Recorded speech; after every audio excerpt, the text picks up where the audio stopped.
Hello, kids. It's me again. Yes, it's your friendly neighborhood Red Space Ranger. I was going with one way and then I zigzagged. Anyways, I got a request from Cody Willis. He wanted me to do a Q&A for him, and he emailed me some questions. So we're going to jump right in and see what we got here. So, question number 1. There's actually 12 questions, so we're going to try to get through this as good and quick and concisely as possible. Number 1. How did you come to learn of the role of Andros on Power Rangers in Space? What made you decide to pursue the role? I learned about the role because where I was taking acting lessons in Miami, well, actually it was in Hollywood, Florida.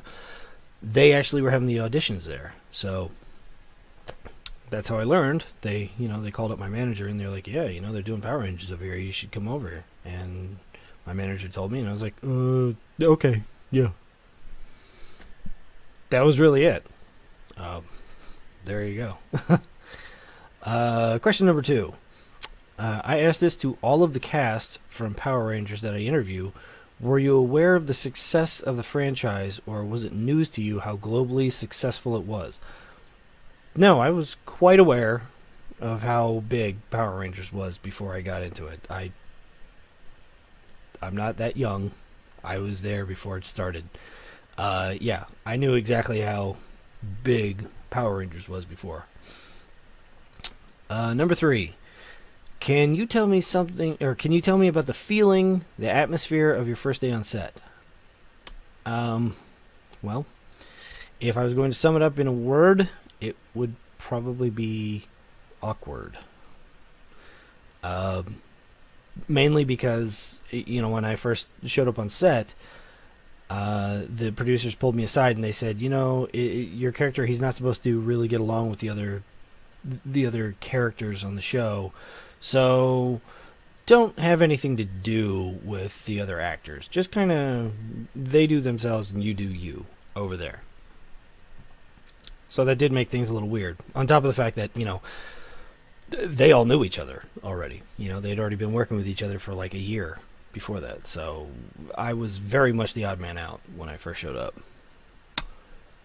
Number 4. How does it make you feel knowing that the character of Andros is considered to be one of, if not the best, Red Ranger in the show's franchise? Why do you think that is? Well, I don't know if I'm really the best Red Ranger. I know Jason Frank was a Red Ranger. He's pretty popular. But, and I'm not going to say this to like toot my own horn or anything. I can see why people might like my character a little more, and that's not because I was better than him. It's because my character was different from his. My character was different from pretty much anybody else on the show. Everybody, before I showed up, the characters were all very similar to each other. Everybody was just the nicest person in the world. They, bent over backwards to make everybody around them happy. And my character did not really do that, not from the get-go. He very clearly did not want to have anything to do with the other characters on the show. Pretty much told them, look, I don't need you monkeys. You're just going to get in my way. Get off of my spaceship. So I could see that, people might make that might make him more endearing to people simply because, oh, here's something new. He's not the same thing. Oh my God. Wow. So that would probably be why people like my character. Number 5. What made you decide to retire from acting altogether and pursue other interests? Well, acting is a very funny business. I can't think of too many other businesses, or too many other professions rather, where it really does not matter how good you are. It matters who you know. you know? You could be like the best actor in the world. You never land a role. You could be the worst actor in the world, and you just constantly get work. Why? Because, oh, my cousin is a producer. My brother-in-law is a director. You know? It's...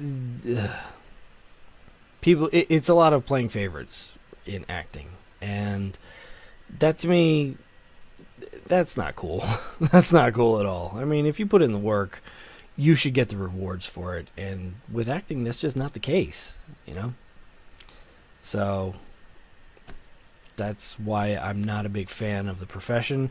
I don't have any problem with it, like, you know, if somebody is acknowledged and rewarded for their hard work, then that's fantastic. That is great. That's what should happen. But that's not always the case with acting. In fact, it usually isn't. I'm not jaded. Number 6. Immediately after leaving acting, did you already know what you wanted to do, or did it take a while to figure it all out? No, it probably took me a little while to figure out exactly what it was that I was going to do. Probably took me several years to figure out what it was that I wanted to do.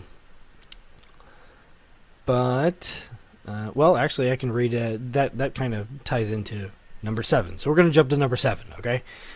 Number 7, your comic book, L.A. Crazy Town, came out last year, I believe.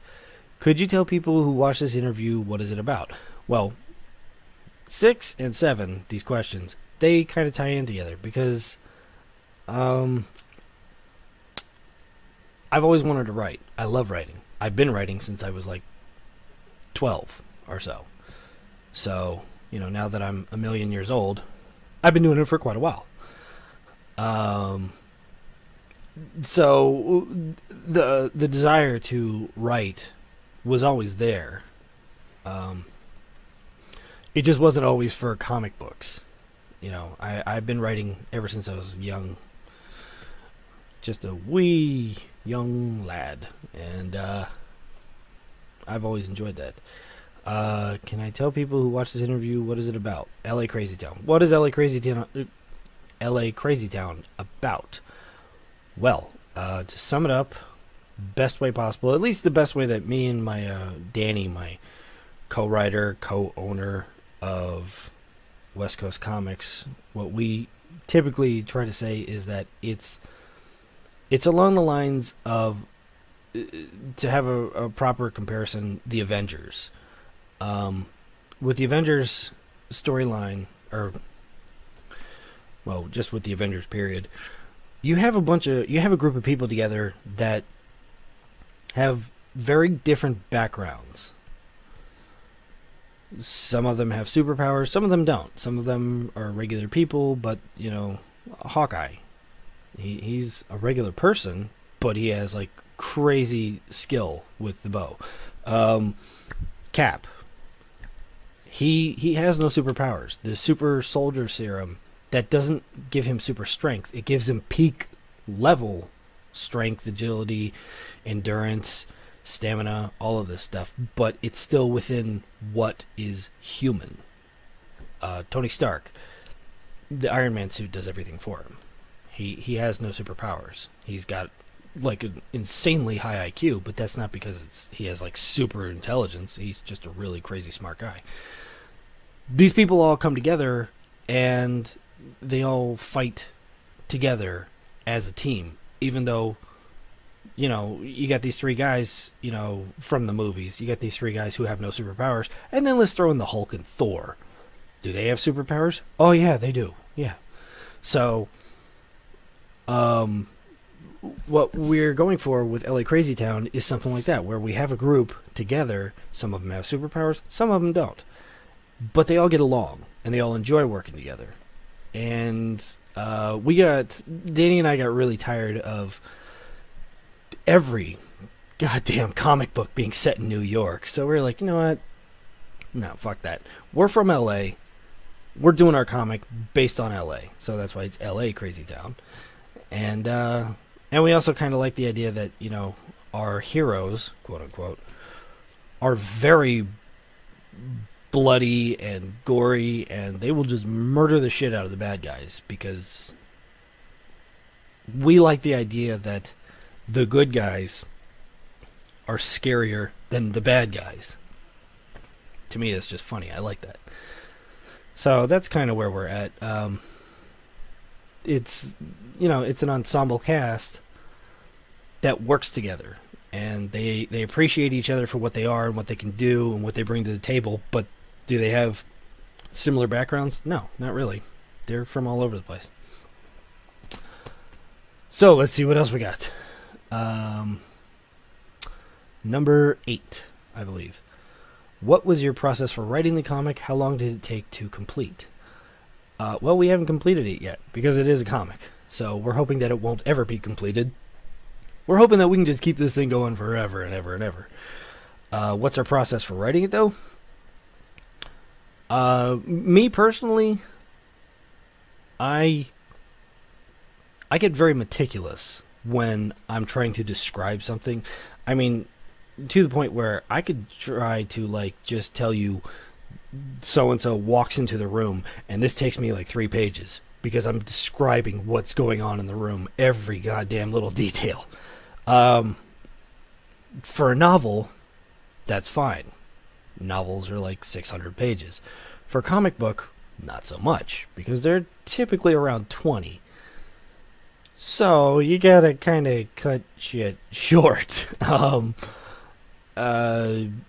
Usually after we finish going over a script, you know, if I write that script, you can rest assured that 80 to 90% of it is going to be chopped out, because we just, you know, the comic would be like 75 pages long, and we just don't do that for comics. So me, I just get crazy detailed with everything. That's my own process for writing it. And then once we cut it down to what we're going to keep, is we take all the dialogue out. Don't put any dialogue in. We just put in basically stage directions. And we send that to our artist, Josh Pena. He is the man, the pineapple, but also the man. And just taking the stage directions, he can kind of figure out, okay, they're going for this. You know, he'll draw it all out. He'll send us the roughs first, and then, you know, that's how we do it. And, you know, if we like where he's going with it, then, you know, Danny or myself will tell him, okay, that's good. Yeah, keep that. Get rid of that. Change this to that. You know, whatever we got to tell him. Typically speaking, though, I'd say like probably 90% of the time, the rough sketch is what we're going for, because he understands what we're doing. He understands what we're thinking. So that's our process. You know, then he inks it over, and then Danny will add the dialogue, and there she is. You know. Number 9. What advice can you give people who want to create or write their own comic? Well, the best bit of advice that I've ever gotten, as far as a writer goes, is write what you know. So right off the bat, you know, if you're going to write a story, it doesn't matter if it's a comic. It doesn't matter what you're trying to write. But if you're going to write something, say you're going to write something about a guy who lives on a farm, well, then learn about farms. There you go. Learn what it's like to live on a farm. Learn what happens on a farm. If you're going to write something that's like based on the moon, learn about the moon. You know? What's the gravity really like there? What's, you know, if I throw something, will it go forever? I don't know, but learn about it first. Then try to write about it. Write what you know. So even if you only know a little bit about it, at least you know something. Because if you go into something, you start writing something and you know like nothing about it, you're going to get criticism for that because you're going to say something, your characters are going to do something, and everybody's going to jump on your back about it, and it's just going to be like, that's not how that happens. This always works like that, So learn about it first, then write about it. That's what Danny and I do. Anytime that we have to write something and we're like, I'm not really sure about how to, what this one thing is, he and I will read up on it. We'll learn about it and be like, oh, okay, so this is how you hang glide. Okay, now I get it, I'm just throwing that out there. But, if we're going to have a character hang glide in a book, it helps if, it looks like when they're setting up the glider that they actually know what the hell they're talking about or what they're doing. So, learn about it first. That's it. Number 10, have you always been a writer? Who are some of your favorite writers or influences? Have I always been a writer? No. But I started when I was about 12, so I have been doing it for about 25 years now. Have always enjoyed it. Was not always writing comics. I wrote short stories. I wrote screenplays. I've written all kinds of crap. Who are some of my favorite writers or influences? My favorite story, period, hands down, is Alice's Adventures in Wonderland and Through the Looking Glass. Those are my favorite stories, and they are two different stories. It's not one story. They're two different stories. Written by Carol Lewis. That was his pen name. I loved the story. I loved, just how, it can be going so normal, and then all of a sudden, boom, here comes batshit crazy. I love that. I love the characters. Everybody, with the exception of Alice in it, is crazy. So, I love that. Other writers, though, that I like, I like Mark Twain. He always had he has a funny sense of humor. You really, once you start really getting him, he's funny as hell. One writer that I've always had a great respect for is Shakespeare, and it's not just because he's written the greatest plays of all times. No, it's not that. It's the way that he wrote his plays, the dialogue in particular. Well, the dialogue and the narrative. People didn't actually talk like that. They didn't. It wasn't all, forsooth, what light from yonder window breaks? It is the east, and Juliet is the sun. People didn't actually talk like that. They didn't. He wrote like that because it drew you in. You heard what they were saying, and you're just like, what the fuck are they talking about? Oh, wow. Okay, there's Juliet. That's, it was used as an eye-opener. It was used to get you, hey, holy shit, grab a hold of this story and just hold on for dear life, So I really respect that. Let's move on. Number 11. What else has been going on in your life that you would like to share? What's a day in the life of Christopher Khayman Lee like? My ever-loving Shayla, she and I we're in the middle of moving over to a new apartment. So right now, the day in the life of Christopher Khayman Lee is packing up boxes and moving that shit over to the apartment. That's really what it's all about right now.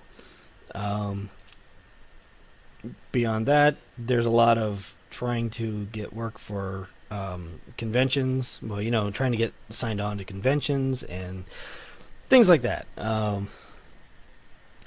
Probably does not sound anywhere near as glamorous as what some of you might have thought.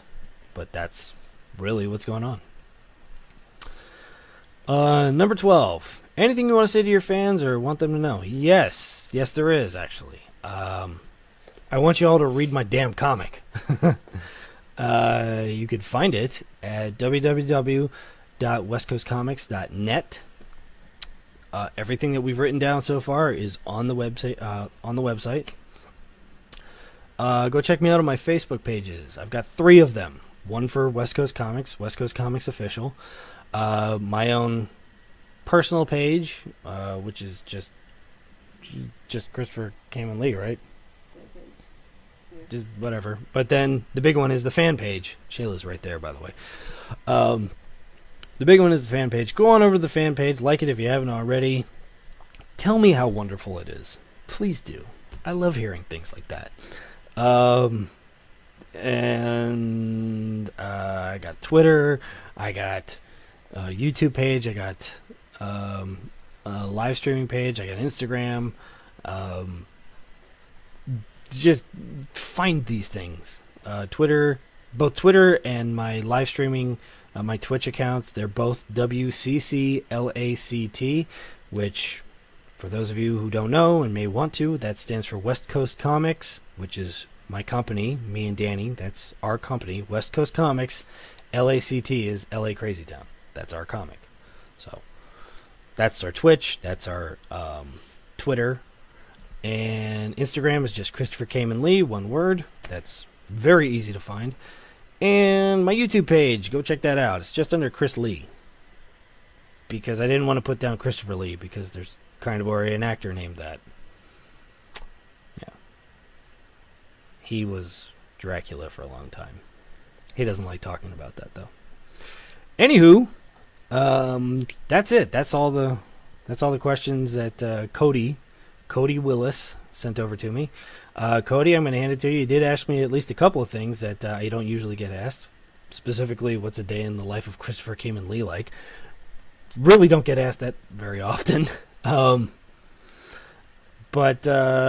that's the video.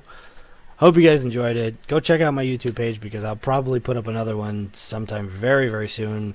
And you know what? There's like 9 million other Q&As that I've done. So, watch those too. Check them out. You might have fun. Okay? So, that's going to do it here. That's it. So, I will talk to you guys later. Bye.